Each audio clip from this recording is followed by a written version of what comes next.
We are ready to go. Okay. I'd like to welcome everyone to our presentation. My name is Barb Myers, and I'm a teacher of the deaf and a listening and spoken language provider and the professional learning coordinator for our St. Joseph Hearing and Speech St. Louis campus. And I'm here today with my cohort, Kristen Schaff, who's a speech language pathologist, a certified listening and spoken language specialist, and the professional learning coordinator at our St. Joseph Hearing and Speech in Indianapolis. And we are here today to talk with you about one of our favorite topics, books and bites, in which we're focusing on combining stories that are related to a variety of foods while incorporating listening and spoken language strategies, along with exciting opportunities to expand these stories into the kitchen. And the kitchen is what we feel is the heart of the home, where language is stirred, seasoned, and savored. Next slide. So we're looking at why is this topic important? And so our goal for our children who are deaf and hard of hearing is that they achieve age-appropriate literacy skills by third grade. We know that in order for this to happen, daily reading must take place, at least 15 minutes a day. And we know that that will help bridge communication. It will strengthen their vocabulary. It lays the foundation for higher reading achievement by the time the students graduate high school. And yes, your children will go to high school and they're going to graduate. And it's really hard to imagine that when they're little, if they're 3 months or 6 months or even 8 years old. It's still hard to imagine that they're going to go to high school, and they will. So, So, oh, that got changed. Okay, sorry. no, All right. you're good. When do we start learning to read? So we have the foundations of learning to read are set from the moment the child hears people talking, the tunes that in songs and the rhythm and repetition in rhymes and stories.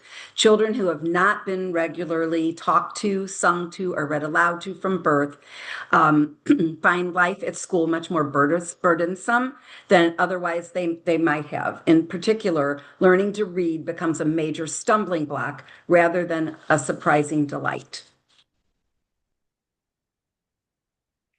So the journey to strong readers starts at home. And you'll see these two little guys, and mom is reading to them and has read to them from the time they were teeny tiny. So, the benefits of reading to your child, it boosts listening and language development, builds neural pathways to the brain. Is this you, Kristen? I'm sorry. You're good. Keep going. No, you go. If this is you, I apologize. Sorry, go ahead. We have divided it up so you can hear both of us. So you get to hear both of our lovely voices. So the benefits of reading to your child. It's going to boost those audition and language skills that you are working on. You are going to grow their brains with new vocabulary and providing them with a variety of language structures and how that language will work. When you're reading with your child, you're creating that conversational piece. You're having joint attention back and forth, and you're having a shared experience. So think about what what do I get out of when I read to myself? And then how is that adding it to your child and the excitement that they're going to have when they pick up a book and start to read the pictures to you? All right, we're talking about theory of mind, and I'm not really sure if any of you have heard of this term before, but it refers to the child's cognitive ability to understand that other people have feelings and thoughts and beliefs and desires other than their own. And research shows that theory of mind development has consequences for children's social functioning and school success. So, children with more developed theory of mind are better communicators and they can resolve conflicts with their peers, and their pretend play is much more complex. So, then we ask, how is theory of mind supported by literacy? Okay, so theory of mind significantly aids literacy development, especially in reading comprehension, because it helps children interpret the characters. So when you're reading a story and the child is trying to figure out how a character feels and what's happening with that, what motivates them, and also making some predictions in the stories. Children with developed theory of mind connect with those narratives much better. Theory of mind develops gradually with children, so they can start developing theory of mind as early as infancy. 2 years of age, these kids already have a theory of mind. They are, if we point it out to them how someone feels and they're looking at it, oh, they're happy or they're sad, and how do you think that person feels when you take their toy away, that kind of thing. All of that develops theory of mind and creates that great foundation by labeling those emotions for the children. So we've chosen to focus on books and bites in this presentation today, and we chose this book, If You Give a Pig a Pancake. So now if you looked up what is the actual age level that this book is geared for, it would tell you 3 years to 7 years, okay? But our message that Kristen and I are trying to tell you is it doesn't matter what book you pick up or what reading, if it's a magazine, a newspaper, or anything that you have laying around, it doesn't matter if it's geared towards their age level, as long as you're actually reading. So this book obviously is geared for preschoolers, kindergartners, and early elementary. But can we share this with a baby? We're here to tell you, yes, you can. And will you read word for word? No. We would talk about what you see in the pictures. So we'll move on to the next slide, which will show you a couple more. So the story starts out and it's kind of a cause and effect. If you give the pig a pancake, what is going to be the next thing? And so you'll give her some, if she'll want some syrup to go with it, and you'll give her some syrup, and then what's going to happen next. So that's kind of like how the story goes. And there's a whole lot of other books from the same author, the if then, what's going to happen. And we've got them listed at the end of our presentation. So, what do we read to the baby? Okay, so if you're really going to say, okay, I really want to know more about what I can read, we would say read from day one. Books with sensory stimulation, such as bright colors, textures, flaps, mirrors, they help them engage visually and tactily. Newborns actually, though, thrive on your voice, that rhythm in your voice and language. And some of you may have heard it called parent ease when they were babies and you're holding them in your arm and you're talking and you've got that inflection in your voice. It's kind of almost like the beginning of singing, and they really enjoy that. So, reading aloud helps babies build language skills by exposing them to more words, sentence structures, rhythm, and intonation. It boosts social and emotional development. The closeness and the tone of your voice, your facial expressions, all contribute to bonding and helping your baby feel secure. And you can even take a post-it on any of your books that you have and make your own little flap that you could set it on the book and go, oh, let's see what's in there. Peekaboo. If your child understands peekaboo, you can use a post-it and do the same kind of thing with any book that you're reading. So I'm going to show my age right now because I don't know how many of you are familiar with this movie. It's called Three Men and a Baby. And so this is a movie. It stars lots of really good people, but this is Tom Selleck. Okay. And the movie is about three bachelors who end up having a baby dropped on their doorstep, and they are going to take care of it until the mother returns. So here's a clip of Tom Selleck and the baby. He's knows I got to read to this baby, but I don't really have any baby books or anything like that. So I'll let you watch and see what he actually is reading to this child. Please let us know if you don't hear it. You're crashing into the ropes. Smith, his left eye swollen, and the cut above his right eye, now much more bloody, countered with a barrage of vicious body blows. What are you reading her? It doesn't matter what I read. It's the tone you use. She doesn't understand the words anyway. Now, where were we? The chant began the fifth round.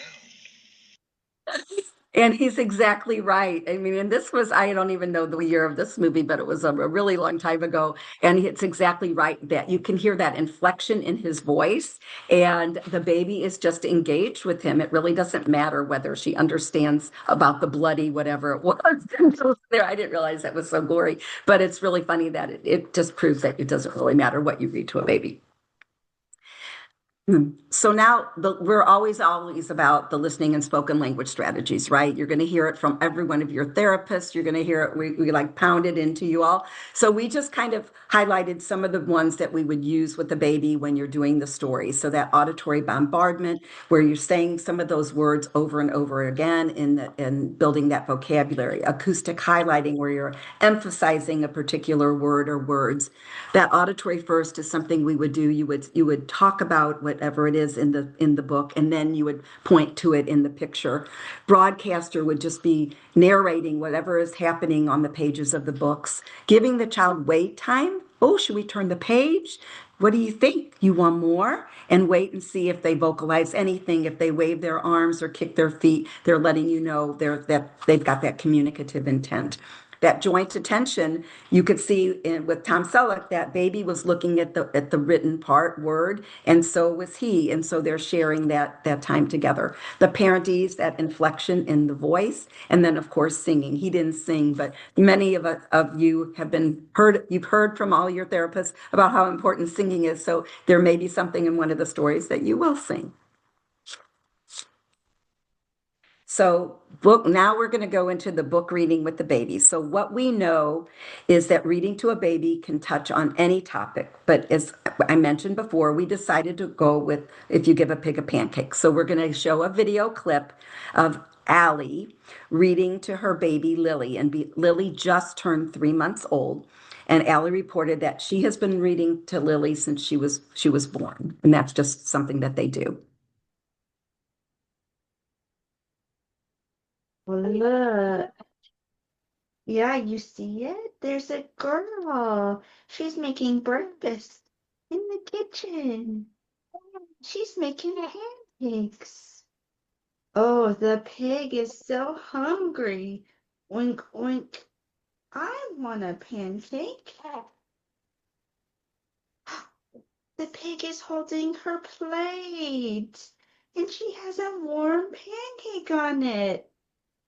The girl's gonna pour her some syrup. Yum. Good. The pig is licking her plate. All clean. But now she's all sticky. She's gonna walk up, up, up the stairs to take a bath. The pig is gonna jump in. Look at all the bubbles in her bath. And the girl is looking for her rubber duck.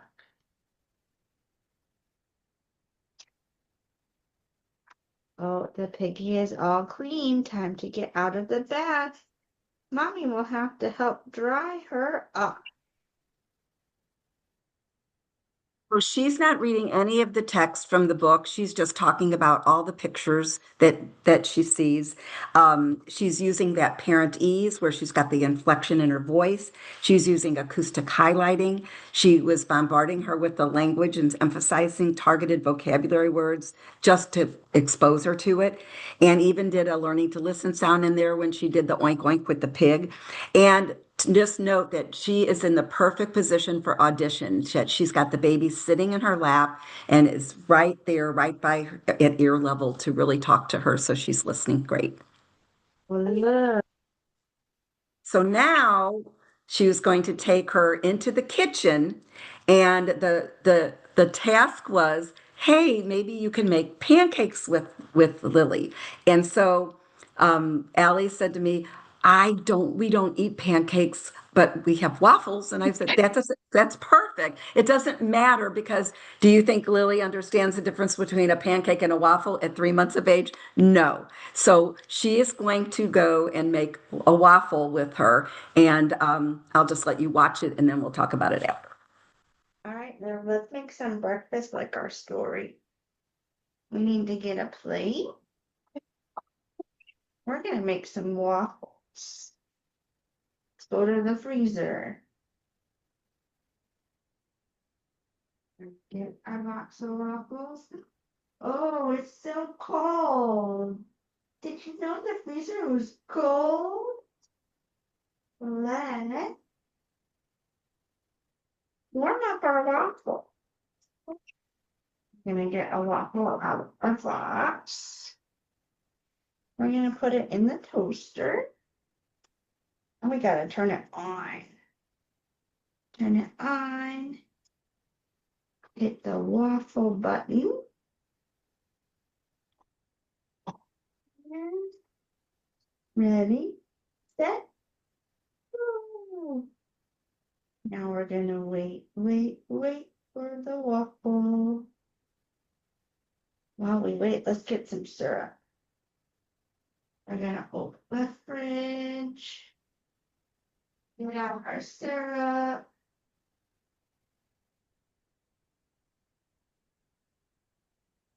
Now we need to get a fork and a knife.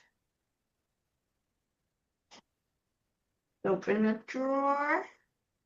Got a fork. And a knife.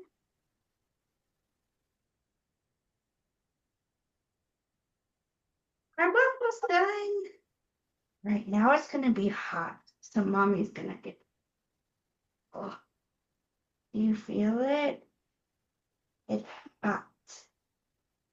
You feel the steam? It's hot. We gotta be careful. All right, let's get some syrup. We're gonna open the lid and pour it on our waffle. We're ready to eat. Ready to eat our waffle. So you can hear that lots and lots of that parent ease, lots of narrating everything that she's doing.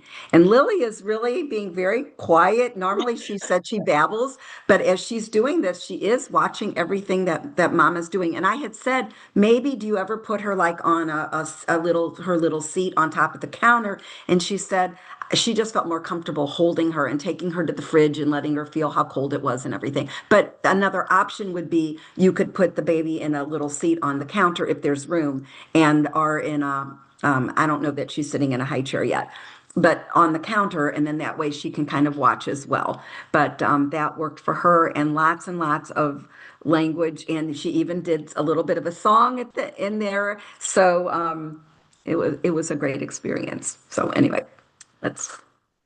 All right. So now we're going to transition to someone just a little bit older. So now we have our toddlers.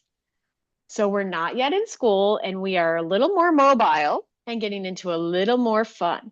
So what do I read to my toddler? So books that are beginning to support, and we'll talk about this later, just know this is a key word that's going to come up as your child is going through any sort of preschool and early childhood classes, but phonemic awareness. So we want words that have repetition. So repeating words or phrases will help our toddlers hear and anticipate what sounds are coming next. We'll have predictable structures that are going to give them a chance to chime in. And these rhymes help them hear how words sound alike.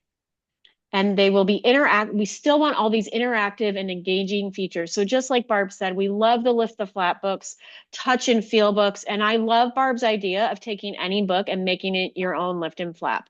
What child does not like to open and close something or to open and dump something? So if you can make any book lift and flap, I know every child I work with in my office, if every book was lift and flap, they would probably have everyone off the shelf.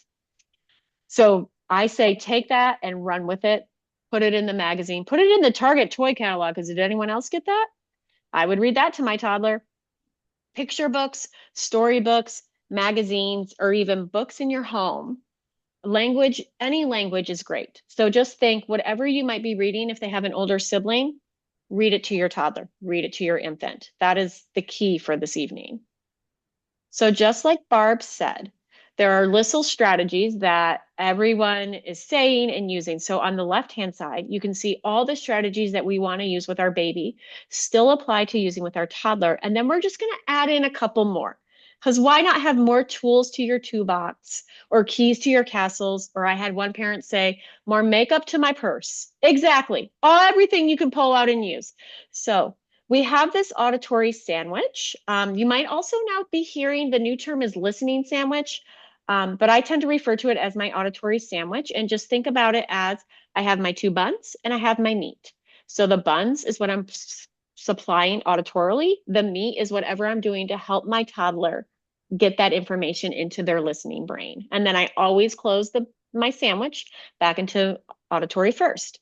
Sabotage. Oh, the toddlers love sabotage. That's when we as adults forget what we're doing. We try to open the jar of peanut butter with some scissors. We try to cut without opening the scissors, or, we try to scoop with our fork, or we try to pour without opening something. We are giving them an opportunity to use their language to be part of this conversational experience. That expectant look goes right along with wait time and joint attention. And that is when you lean in, letting them know, hey, it's your turn. It's your turn. And then always we're following their lead. So wherever they go, we're going. And we're going to take that book and we're going to go with them. So what are just a little more toddler tips for reading? So these are quick tips. I like to call them quick tips. So we might find any time that works for your family, really setting aside a schedule maybe for reading. We have schedules for brushing teeth, going to bed, eating dinner, getting up, changing batteries of devices. Everything we have a schedule. So find a time that works for you and your family. And it might be right as you're putting shoes on because everyone's paying attention. Great, let's read a quick little lift the flap book. Keep books everywhere. Have them around just for your toddler to explore, to open and close, to look at it themselves. And then my favorite part is now we get to act out the books because this toddler wants to be a part of the story. So act it out. Have fun with it. Get up, move, get little toy props. If you're reading, if you give a pig a pancake, what house does not have a pig to a farm? Well, now maybe that little pig is going to come with you. Talk about what is on the page. You don't need to necessarily read the text, but really those pages are so engaging. There's a lot going on. That's where the language is. That's the enriched language piece. Try and build that daily habit of reading every day. As Barb already hinted, change your voices for characters. Have fun with it and build that anticipation. And then throw your names into the story. Who doesn't love to be a part of their own story? Change up the names. They're familiar to your toddler, so they will be more engaged. Oh, wait, who's that? Wait, dad's in this story? Wait, I'm in this story? Wait, sister's in this story? They will be more engaged. They're going to want to read it, and they might even begin to try and retell it to you because it means more to them. So we have some videos about reading with toddlers. This is Meg Perea, and she is one of our early intervention LISL providers, a teacher of the deaf. She runs the Little Heroes program at the Indianapolis campus, if any of you have seen that out and about. Here she is in the kitchen with Sophie and her mom, and they are reading If You Give a Pig a Pancake, because our goal is to show that anyone can read this book. So we'll take a little watch and then we'll talk about it after. You can hold it, Sophie. It's very hard. Yeah, right? it's hard because you're not Yes. used to, and Yeah. I like to point things so Uh-huh. she can Uh-huh. like know where's Yes. the Yes. point of interest. So why do you think we say it before we point? Like, why do you think this would be important for Sophie? So she can start talking and just noticing things instead of me just doing the easy way, here is the thing. So she needs to like develop her abilities by her own. So that's why it's important for her to first talk and pointing before me pointing stuff. Yeah. Yeah. I think sometimes we think the best way to get attention is visual pointing, right? Mm-hmm. But we can get her attention through listening too. Yeah. And it's kind of like if we say it before we show it, we're kind of working that brain muscle. Like, working out, we're making that listening skill stronger. Also, other thing is that since I'm the Spanish part at home, I'm the one telling these things. So I know we didn't get to see mom read a lot, but what I really wanted to hit on is that mom described the strategy to herself. So she paused and Meg latched on, and then she brought in the whole dual language piece. And the main thing with these next few videos that you're going to see is you have to follow the child's leads. I can tell you, I was a part of this session virtually. So she wasn't really, she wanted to hit our book. She wanted to close our book. She wanted to open it. So they read it, but they really talked about the strategies to read it at home with a book that she really liked and characters she liked. So I really wanted to point out how Meg was latching on to what mom was saying and telling her the audition piece and to continue doing that at home and how that's working on her daughter's auditory skills. So I think that's a real main thing to hit home when you're reading with your toddler is to catch that audition piece. It might be easier to do with a baby, but as you have a child who wants to engage more. So they do go to the kitchen. They are still in the kitchen. And so they are going to take this book sharing experience. That's what we decided to call it because they were sharing the book and the pictures and opening and closing and very much engaged. And so Sophie was looking at the engaging pictures and pointing out things in the kitchen that matched her home. So they went and they're going to make pancakes, but remember, it isn't about what you're doing. It's about how we are immersing the child and the toddler in the language rich opportunities. So it doesn't have to be perfect. It's more about what are we getting and what are we doing to enrich that auditory piece. Now, the rest of our PowerPoint are just so you all know, our videos do not get embedded. So there will be a little, bear with me as I go to multiple browsers here for you.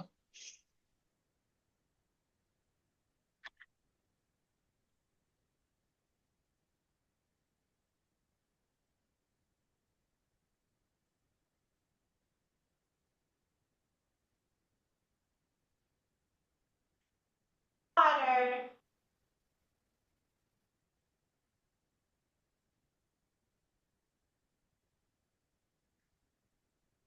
Barb, can you see the video? Yes. Yeah. Agua. That's a little too much. So pour some out. There we go. The other thing, the other strategy you could use, like she's not saying a lot. She's being a little shy today. Yeah. So it's totally okay at times where she's not saying a lot. You can use that narration strategy, the broadcaster strategy, meaning you're modeling, you're telling her what to do. De las instrucciones. Mm-hmm. See. Okay, what do we need to do next? We have to pour the water in the bowl. Sophie, vamos a poner el agua ahí adentro. ¿Eh? ¿Estás lista para poner el agua? Vamos a mezclar el agua con la harina de hot cake. ¿Eh? I hear it. I hear the bowl. It's fun. Ding, ding, ding, ding, ding, ding. Ding, ding, ding. Sophie, can you pour the water in the bowl? ¿Nos ayudas? ¿Ayuda? ¿En dónde va? Water. Water. Put it. Put the water. Put the water. Yeah. I don't. Hi, pancake mix. I don't know. Pancakes. Sophie, can you get the water? Drink the water. ¿Dónde está el agua? Yes, it comes from the sink. That's right. We have some water in our cup, though. Tenemos aquí agüita. Can you pour it in? We're in the water. Put it in, put it in, put it. Is it good wait time again? Put it in. Bravo. Okay, what do we need to do next? ¿Qué necesitamos hacer ahora? Solo estoy cuidando que no se le ocurra sacarla. Can you stir, stir, stir, Sophie? Muy bien. Sophie is stirring. Sophie is stirring. Stir, stir, stir. Stir, stir, stir. Sophie is stirring. Sophie is stirring. Stir, stir, stir. Stir, stir.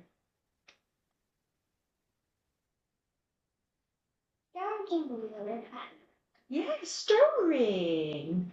I don't know what she was saying, but stirring. What? What?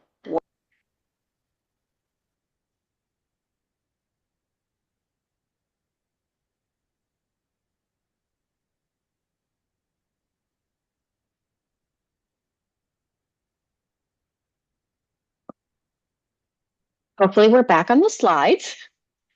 So you could just see there that they had a lot of wait time waiting for Sophie. And by the end, as she got more comfortable, she started using her words to describe what was going on. And they made up their own song. Mom even made up a song to pour the water in. And so as you can see, they're carrying over that language rich experience and they're making that connection of the pig with the pancake and having that language rich. So continue to carry what you're reading at home to the kitchen. It's so much fun to be in the kitchen, and the toddlers love to help you in the kitchen. So now we're going to talk about the older children. We're calling them the preschooler or your school age child, knowing that some of you have preschoolers and then they're going to transition to the school age child, which is primary on up. And as Barb said, your high schoolers when they get there. So what do I read? Anything. There is no perfect book. You can read anything to your child. Again, you often start out reading the pictures before the text, but as they become preschoolers and school age, you're going to start reading that text. And you're going to start having more predictable text where they can fill it in. So again, the whole goal, develop that share experience and begin to have your child's love for reading. I can just not stress it enough. Love for reading carries on with you throughout your whole life. I'll share a little personal experience. Or not personal experience, just personal. I have personal goals. I don't know if any of you do. There are all those reading apps out there, and I set one a couple of years ago, and I've been on par. It was 50. I have now read 79 books, and it is October. But it's one of those things, like for me, it's a way to immerse myself in another world. It's like a movie, but I get to make these pictures in my head because I have it developed for reading, and I'm making the story. Yes, it's someone else's words, but I'm making that story and what I am getting away from that book. So I think a lot of that stemmed from my parents reading anything to me and developing that love for reading. So start young, and they can read whatever they want. I mean, a lot of people like to read, as Barb said, a magazine.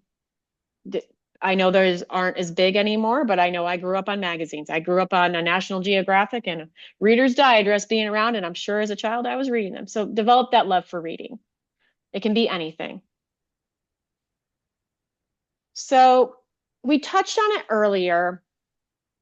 As your children progress in school, you will begin to hear from their teachers about pre-reading skills. And there are two of them that are not the buzzwords, but the hot topics of words you're going to hear, the vocab terms as an adult. There is phonological awareness and phonemic awareness.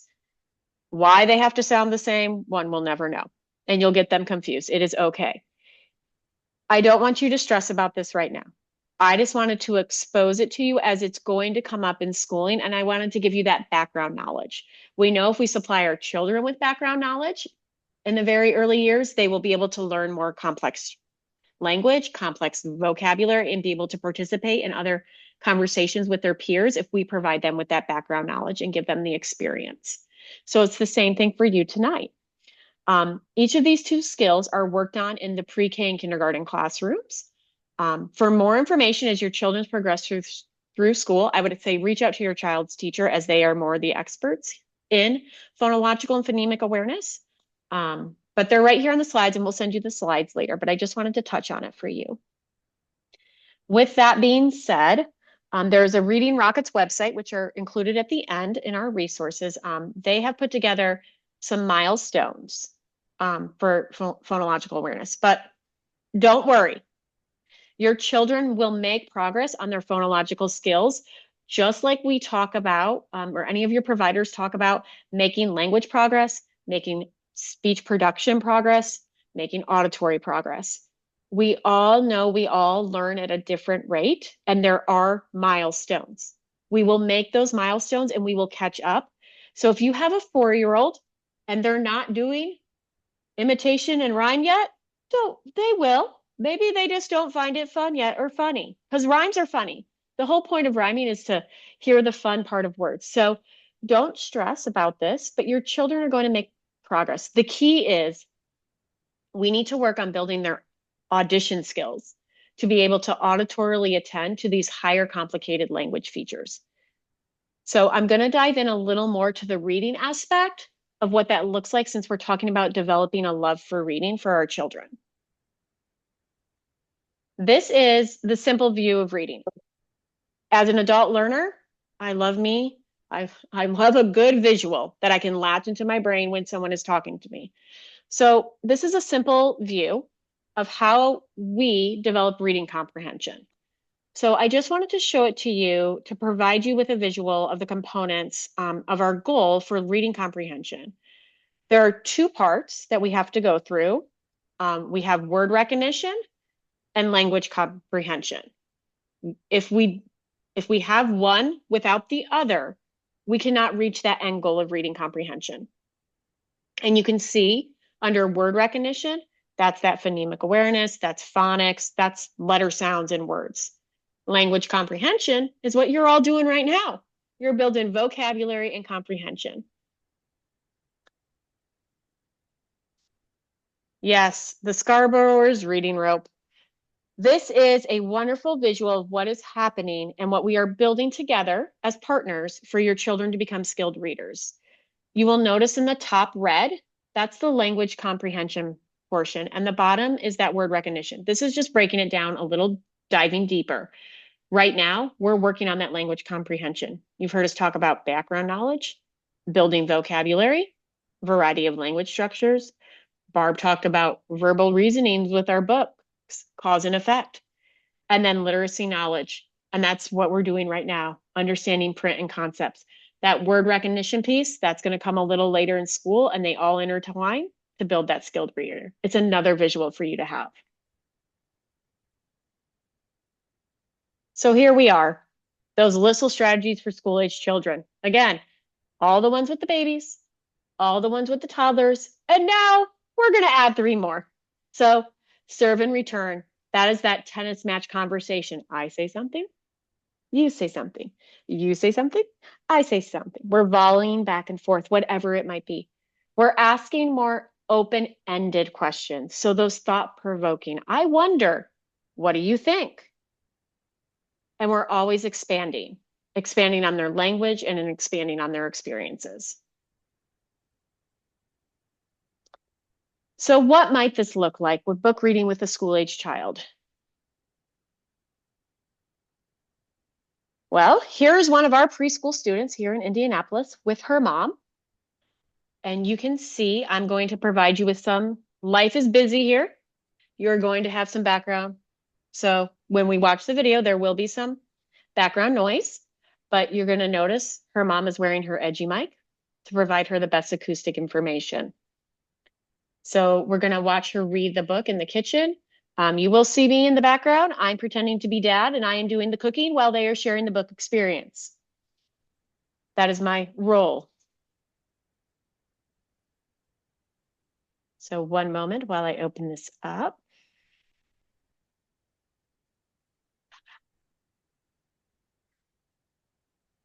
What do we love to have in our back?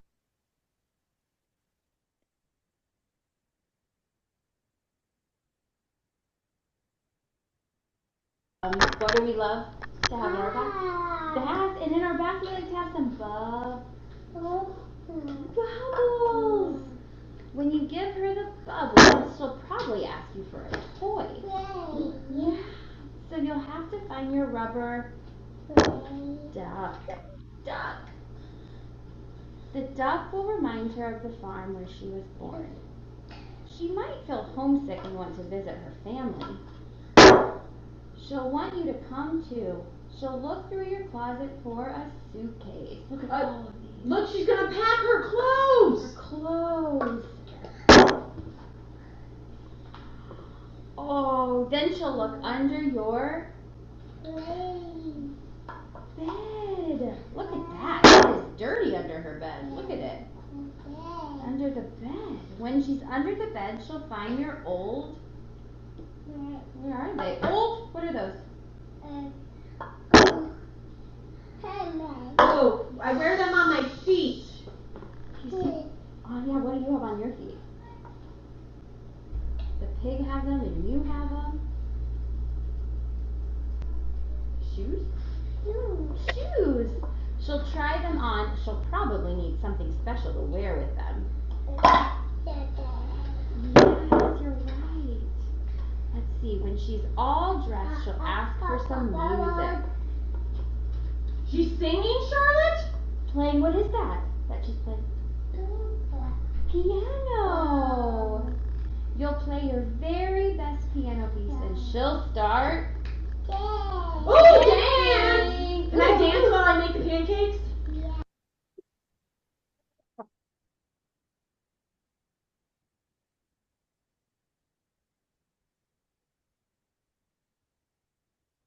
So as you noticed, there was some background noise, but that's the life of being with children and in the kitchen.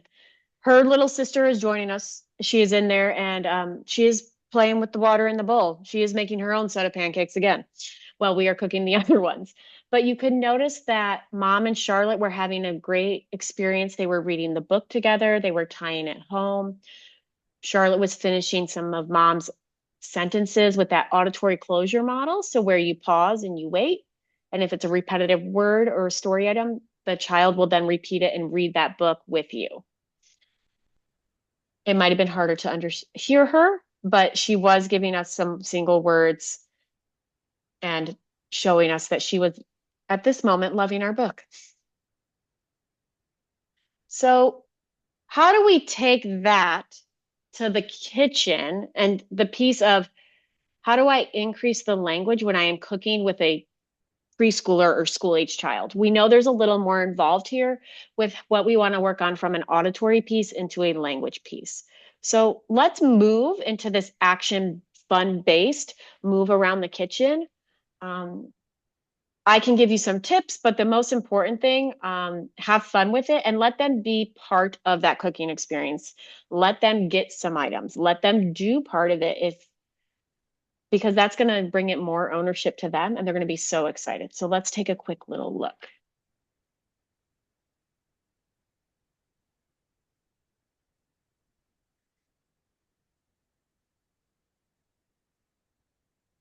Right,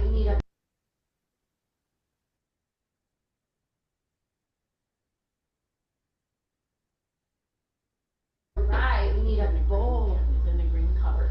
So Can you go in the green cabinet and get the bowl?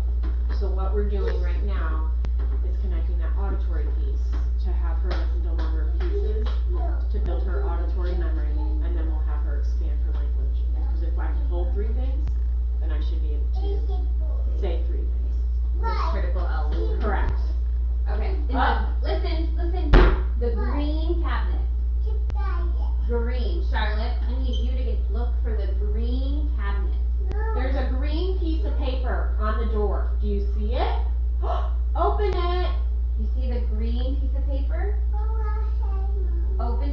the green piece of paper. Yes. Yes. Yes. No, you can leave that. Just open up the cabinet with the handle.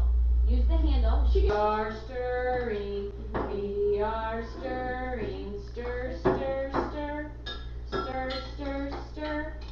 We are stirring. We are stirring. Stir, stir, stir. Stir, stir, stir. Whose turn? Oh, tell her what to do. You mean, What did you say?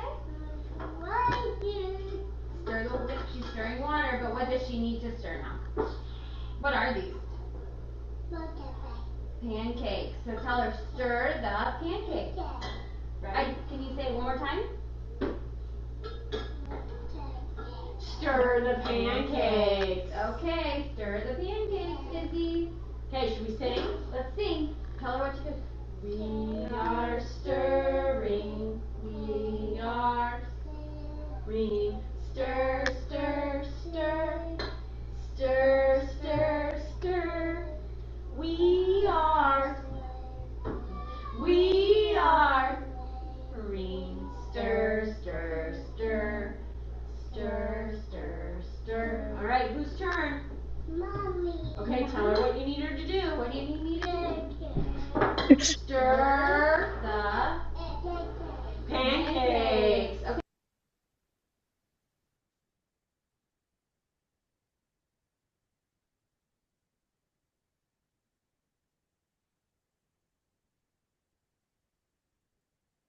So you could just see the love for and the movement in the cooking. There was songs that were happening. We were following directions. There was ownership, and everyone was engaged. Everyone was enjoying. And as you could see, Charlotte was more and more comfortable telling us all what to do. Kristen, if I can just jump in with something with that. Of course. I love the fact that her sibling was included, and we do encourage our families to have the siblings participate because, and that child's learning some turn-taking skills. It doesn't always have to be them. It can be mommy's turn. It can be Sissy's turn. And I love that they did that. That was great. So we have combined a list of 3 pages of slides of books that deal with foods. Now, and this is not the end-all list of by any means, but we came up with more of the popular books that deal with food and how you can incorporate them into the kitchen. So if you are looking to have specific books related to your child's age, we would recommend that you reach out to your local librarian, as they're often the best resource for story content, or you can go online and look it up and see what ages some of these are for. But once again, our message is it really doesn't matter the age. It just is if the child is interested and you make it interesting and fun for them too. So we've got 3 pages. So that's the first one. Here's the next one. And there are a lot of books that deal with food. We were pretty surprised for sure. So, and then these are our resources that we have that you can check and get more information specifically. There's a guide to phonological and phonemic awareness. There is developmental milestones in the development of phonological skills, and then 10 tips to read to a toddler who won't sit still. And we know that oftentimes those toddlers don't sit still. So how can you access reading to them as well? So we found that those are really helpful. And we will be sending you the handout that goes with this. So I think at this time, we're going to turn off our recording. And if everybody can show us your picture, we can have a discussion.